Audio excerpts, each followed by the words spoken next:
Hello दोस्तों, नमस्कार। स्वागत है आपका इस करंट अफेयर के सेशन में। तो दोस्तों चलिए शुरू करते हैं आज का करंट अफेयर। तो आज के करंट अफेयर का पहला क्वेश्चन है, हाल ही में जोस राउल मुलिनो को किस देश के नए प्रधानमंत्री के रूप में नियुक्त किया गया है? तो किस देश के नए प्रधानमंत्री के रूप में नियुक्त किया है? राष्ट्रपति के रूप में नियुक्त किया गया है। ये किया गया है पनामा के ये नए राष्ट्रपति बने हैं जोस राउल मुलिनो। ये देख रहे हैं बाहुबली की तरह अपना बॉडी सॉडी दिखा रहे हैं। तो इनके बारे में देख लेते हैं थोड़ा। जोस राउल मुलिनो पनामा के राष्ट्रपति चुनाव में लगभग 35% वोटों और प्रतिद्वंदियों पर 9% की बढ़त के साथ जीत हासिल की है।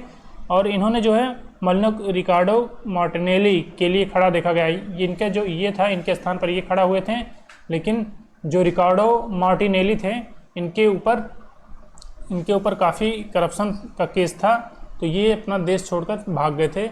लेकिन जब ये खड़े हुए तो ये चुनाव में इन्होंने जीत हासिल की। जोस राउल मुलिनो ने मनी लॉन्ड्रिंग के चक्कर में ये फंसे थे और ये देश छोड़कर भाग गए थे।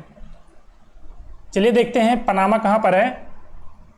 पनामा है, ये देखिए पनामा, ये पूरा यहाँ से यहाँ तक पनामा है।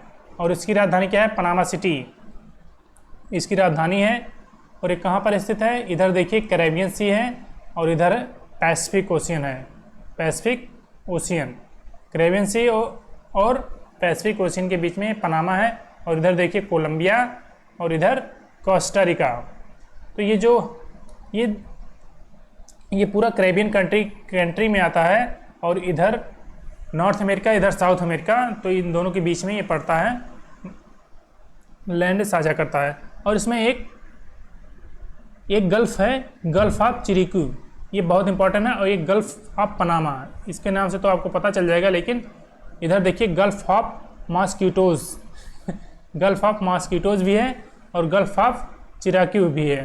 तो ये गल्फ आप लोग दोनों याद रखिएगा, क्योंकि ये चर्चा में तो ये आपसे पूछ सकता है। ठीक है, तो याद रखिएगा साथियों, ये पनामा के राष्ट्रपति बने हैं। नेक्स्ट क्वेश्चन है, हाल ही में किस देश ने उज्बेकिस्तान को हराकर पुरुषों को AFC अंडर-23 एशियाई कप 2024 जीता? तो किसने हराया है उज्बेकिस्तान को? ये हराया है जापान। किसने? जापान ने हराया है। तो राइट ऑप्शन क्या हो जाएगा? राइट ऑप्शन सी हो जाएगा। देखिए दोहा, एक कहाँ पर हुआ था? कतर की राजधानी दोहा में आयोजित किया गया था ये AFC अंडर-23 एशियाई कप। और इसमें उज्बेकिस्तान को जापान ने हराकर अपना दूसरा AFC अंडर-23 एशियाई कप था, इसने हासिल कर लिया है। और 2024 पेरिस ओलंपिक में एक स्थान हासिल किया है किसने? जापान ने, ये जीत करके। नेक्स्ट क्वेश्चन है, हाल ही में खबरों में देखा गया MQ-9V प्रीडेटर क्या है? तो क्या है MQ-9V प्रीडेटर? तो ये एक high altitude unmanned aerial vehicle है। क्या है? High altitude unmanned aerial vehicle. इसके बारे में देख लेते हैं। ये भारत अमेरिका से जो है MQ-9V प्रीडेटर ड्रोन खरीदेगा और इसे तमिलनाडु और उत्तर प्रदेश में तैनात करेगा। और जनरल एटॉमिक्स एरोनॉटिकल सिस्टम द्वारा ये विकसित किया गया, डेवलपमेंट किया गया इसका। और ये हाई एल्टीट्यूड यानी उच्च ऊंचाई पर लंबे समय तक ये वहाँ पर सर्वाइव कर सकता है। और एक UAVA यानी अनमैन्ड एरियल व्हीकल, यानी बिना उसमें कोई भी इंसान नहीं बैठा रहता है, वो ग्राउंड से ही उसको कंट्रोल किया जाता है और वो आसमान में अपना उड़ान भरता है। और इसको हवाई हमले के रूप में उपयोग किए जाने वाला है। ये दो प्रकार के होते हैं, जैसे स्काई गार्डियन और सी गार्डियन, यानी आसमान में और समुद्र दोनों में ये अपना देखरेख करेगा। और इसके बारे में देख लेते हैं MQ-9V प्रीडेटर ड्रोन के बारे में। तो ये देखिए, ये है ये ड्रोन। और इसके बारे में क्या है? इसका maximum gross take off weight है, जब ये टेक ऑफ करता है तो 5670 kg, इतना भारी होता है। और इसका फ्यूल कैपेसिटी होता है 2721 kg। और पे लोड कैपेसिटी यानी इसमें कितने सामान आप ले जा सकते हैं 2177 kg। किसके साथ? 9 हार्ड पॉइंट्स के साथ। इसमें 8 विंग होते हैं और एक सेंटर लाइन होता है। और इस क्रू मेंबर्स होते हैं, यानी जो इसको कंट्रोल करते हैं। तो ये 2 पायलट्स होते हैं जो ग्राउंड से इनको कंट्रोल करते हैं स्टेशन से। और इसमें वेपन कौन कौन सा होता है? वेपन होता है laser guided missile, anti tank missile और एंटी शिप मिसाइल। तो ये टैंक को भी उड़ा सकते हैं, लेज़र द्वारा भी मार कर सकते हैं और शिप को भी ये तहस नहस कर सकते हैं। इसका मिशन क्या रहता है? मिशन क्या है? ये ह्यूमैनिटेरियन असिस्टेंट या डिजास्टर रिलीफ, यानी जब डिजास्टर वगैरह आता है तो इसमें मानव को सहायता प्रदान किया जाता है इससे, और सर्च एंड रिसर्च के लिए, रेस्क्यू के लिए, किसी को रेस्क्यू करने के लिए इसका उपयोग किया जाता है। लॉ इन्फोर्समेंट के लिए किया जाता है, कहीं पर अगर कानून व्यवस्था गड़बड़ है तो इसका उपयोग किया जाता है। बॉर्डर इन्फोर्समेंट, बॉर्डर पे कोई टसल हो रहा हो तो वहाँ पर इसको किया जा सकता है, वहाँ पर डिप्लॉय। और डिफेंस काउंटर के लिए भी, यानी एयर में और डिफेंस काउंटर के लिए इसका उपयोग कर सकते हैं। इसका ये मिशन है इसके। और एयरबॉर्न अर्ली वार्निंग, यानी कोई अगर वार्निंग देना हो तो ये भी आप दे सकते हैं। और देखिए इसमें क्या है, इलेक्ट्रॉनिक वारफेयर के लिए anti surface warfare, anti submarine warfare, airborne mine counter measures और लॉन्ग रेंज स्ट्रेटजिक ISR और ओवर द हॉरिजन टारगेटिंग के लिए इसका उपयोग किया जाता है। ये बहुत काम की चीज़ है जो अमेरिका से ये भारत खरीदेगा। ठीक है, तो याद रखिएगा MQ-9B प्रीडेटर ड्रोन्स, ये एक UVA है, अनमैन्ड एरियल व्हीकल। तो इतनी जानकारी आप लोग याद रखिएगा साथियों। नेक्स्ट क्वेश्चन है, हाल ही में 26वीं आसियान भारत वरिष्ठ नागरिकों अधिकारियों की बैठक कहाँ आयोजित की गई? तो बताइए, 26 एशियन इंडियन सीनियर ऑफिशियल्स की मीटिंग कहाँ पर की गई? ये किया गया न्यू दिल्ली में। कहाँ पर? न्यू दिल्ली में किया गया। ऑप्शन ए इसका राइट हो जाएगा। न्यू दिल्ली में 26 एशियन इंडियन सीनियर ऑफिशियल्स की मीटिंग हुई है। ठीक है, इसमें क्या किया गया? जयदीप मजूमदार और अल्बर्ट चुआ की सहअध्यक्षता में नई दिल्ली में ये 26वां आसियान भारत वरिष्ठ अधिकारियों की बैठक और इस बैठक की गई। और इस बैठक में राजनीतिक, सुरक्षा, आर्थिक और सामाजिक सांस्कृतिक जुड़ाव पर भी ध्यान केंद्रित करते हुए भारत और आसियान देश जो हैं उनके संबंधों की समीक्षा की गई और कैसे मजबूत किया जा सकता है इनके बीच संबंध, ये सब इसमें चर्चा की गई है। नेक्स्ट क्वेश्चन है, किस परिसंपत्ति प्रबंधन कंपनी ने हाल ही में भारत का पहला निफ्टी गैर चक्रीय सूचकांक फंड लॉन्च किया? तो बताइए, किस असेट मैनेजमेंट कंपनी ने ये लॉन्च किया है? First Nifty non cyclical index fund. तो ये किया है ग्रो म्यूचुअल फंड ने। किसने किया है? ग्रो म्यूचुअल फंड ने। ऑप्शन ए इसका राइट हो जाएगा। ग्रो म्यूचुअल फंड ने किया है first India's first Nifty non cyclical index fund. ठीक है, तो इसके बारे में ये जानकारी दी गई है। और इसका उद्देश्य क्या है? म्यूचुअल फंड का इस उद्देश्य क्या है? Nifty non cyclical consumer index जो है TRI से प्रतिभूतियों में निवेश करके, ये जो लॉन्ग टर्म इन्वेस्टमेंट है उसमें इन्वेस्ट करके इनकी जो संपत्ति है उसमें वृद्धि करने का ये लक्ष्य है। और इसमें कम से कम 30 कंपनियां शामिल हैं जिन्हें रक्षात्मक स्टॉक भी कहा जाता है, याद रखिएगा। नेक्स्ट क्वेश्चन है, सीमा सड़क संगठन यानी BRO बॉर्डर रोड ऑर्गेनाइजेशन ने हाल में अपना 65वां स्थापना दिवस मनाया। तो बताइए, ये किस मंत्रालय के अंतर्गत आता है? इसका 65वां स्थापना दिवस मनाया गया। ये किस मंत्रालय के अंतर्गत आता है? Ministry of defence. Ministry of defence लगाइएगा, ना कि ministry of road transport and highways लगा दीजिएगा। ऑप्शन डी इसका राइट हो जाएगा। मिनिस्ट्री ऑफ डिफेंस के अंतर्गत ये आता है। सीमा सड़क संगठन ने 7 मई को मनाया गया इनका, केंद्रीय रक्षा सचिव गिरधर अरमाने के नेतृत्व में। और इसकी स्थापना कब हुई थी? 1960 में हुई थी BRO की स्थापना।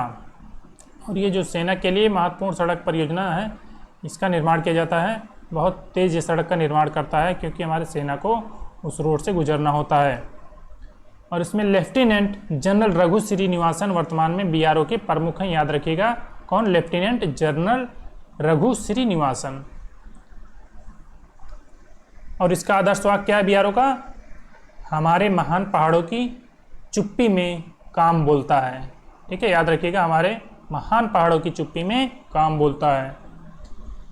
नेक्स्ट क्वेश्चन है, हाल ही में खबरों में देखी गई कोलाइन क्या है? हाल ही में खबरों में देखी गई कोलाइन क्या है? तो ये एक न्यूट्रिएंट है। क्या है? न्यूट्रिएंट है। इसके बारे में देख लेते हैं। शोधकर्ताओं ने, रिसर्चर्स ने हाल ही में पाया कि FLVCR2 एक प्रोटीन है जो मस्तिष्क में आवश्यक पोषक तत्व कोलाइन के परिवहन की सुविधा प्रदान करता है, और कोलाइन सेलुलर विकास और चयापचय में एक महत्वपूर्ण भूमिका निभाता है, और ये जो है फैट एंड वाटर सॉल्युबल दोनों हैं, और जबकि शरीर में कोलिन का उत्पादन कर सकता है ये, ठीक है। और ये दैनिक आवश्यकताओं को पूरा करने के लिए आहार का सेवन आवश्यक है। और समुद्री स्रोतों में इसमें कौन कौन से स्रोत में मिलता है, ये देखिए मांस, मछली, डेयरी, अंडे इसके और आदि फल सब्जियों में मिलता है। नेक्स्ट क्वेश्चन है, ओरंगुटान की आयुषीयन स्थिति में जिसे हाल ही में समाचारों में देखा गया, ये क्या है? ओरंगुटान क्या है? तो ये एक क्रिटिकली इंडेंजर्ड है आयुषीयन की, इसमें स्थिति, इसकी स्टेटस जो है क्रिटिकली इंडेंजर्ड यानी अति संकटग्रस्त, जिसे कहते हैं अति संकटग्रस्त यानी ये विलुप्त के कगार पर हैं, विलुप्त के एकदम सीमा पर हैं। तो देखिएगा ये क्यों चर्चा में है, क्योंकि अभी इसके चेहरे पर घाव था तो इसने अपना घाव खुद ही ठीक किया, खुद का डॉक्टर बनके, तो ये चर्चा में था। ये इंडोनेशिया में वैज्ञानिकों ने जंगली नर ओरंगुटान को एक औषधीय पौधे की देखिए चबाने वाली पत्तियों के साथ चेहरे के घाव का इलाज करते देखा। और सबसे बड़े वृक्षारोपण ये स्तनधारी है, ये अपना 90% से अधिक समय जो है ये वृक्षों पर ही रहता है, पेड़ों पर ही बिताता है, और एक स्तनधारी है, और ये सुमात्रा और बोर्नियो में निवास करता है, और ये जंगली यानी दलदली जंगलों में लेकर पहाड़ियों क्षेत्रों तक ये पाए जाते हैं, इनका निवास स्थान होता है। और इनकी 3 प्रजातियां हैं, कौन कौन? देखो, बोर्नियन यानी बोर्नियो द्वीप पर जो पाए जाते हैं, सुमात्रा और तपुनली, ये 3 प्रजातियां मौजूद हैं भी। और 96.4% मानव जीन साझा करते हैं, यानी हमारे जीन से ये 96.4% इनका जीन मैच करता है।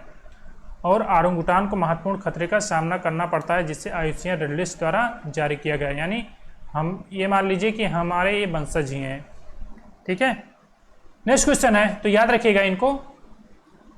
नेक्स्ट क्वेश्चन है, पाकिस्तान ने हाल ही में किस देश के सहयोग से अपना पहला चंद्र mission iCube Qamar launch किया है? तो किसके साथ ऐसे किया है? आई क्यूब कमर, ये एक पाकिस्तान के लिए एक हिस्टोरिकल मूवमेंट था, ये चाइना के सहयोग से लॉन्च किया है, ठीक है। ये देखिए आई क्यूब कमर, ये इनका चंद्र मिशन है। इसके बारे में देख लेते हैं। पाकिस्तान और चीन ने संयुक्त रूप से पाकिस्तान के उद्घाटन चंद्र मिशन आई क्यूब कमर का शुभारंभ किया है, और पाकिस्तान के कौन से? इंस्टीट्यूट ऑफ स्पेस टेक्नोलॉजी और चाइना के सुपर सीओ और चाइना के जो है SZTU द्वारा भी विकसित किया गया है। ये कितना का है? मात्र ओनली 7 kg का है, ओनली 7 kg का ये उपग्रह है, जो अभी मैंने कल ही पढ़ाया था अभी आप लोगों को, कि जो चांग E6 ये डार्क साइड में मिट्टी लाने के लिए जो चाइना भेजा है, तो उसमें उसके साथ ही ये गया है इनका आई क्यूब कमर जो चंद्र मिशन है गया है, ठीक है। और ये 2 ऑप्टिकल कैमरों से लैस है, और यह चंद्रमा की परिक्रमा करता है, जिससे पाकिस्तान स्वतंत्र रूप से चंद्र सतह की तस्वीर पर उपग्रह आधारित अनुसंधान करने में सक्षम है। या मतलब ये केवल इतना काम करेगा कि केवल तस्वीर ही भेज सकता है उसके चारों तरफ चक्कर लगाकर, ठीक है, याद रखिएगा। नेक्स्ट क्वेश्चन है, किस देश ने हाल ही में एक AI जनित प्रवक्ता पेश किया, यानी AI जनरेटेड स्पोक पर्सन, जिसका नाम विक्टोरिया सी है? तो किसने किया है? ये किया है यूक्रेन ने। यूक्रेन, ऑप्शन डी इसका राइट हो जाएगा। यूक्रेन ने AI जनरेटेड एक स्पोक पर्सन नियुक्त किया है, जिसका नाम क्या है? विक्टोरिया सी नाम है। इसके बारे में थोड़ा देख लेते हैं।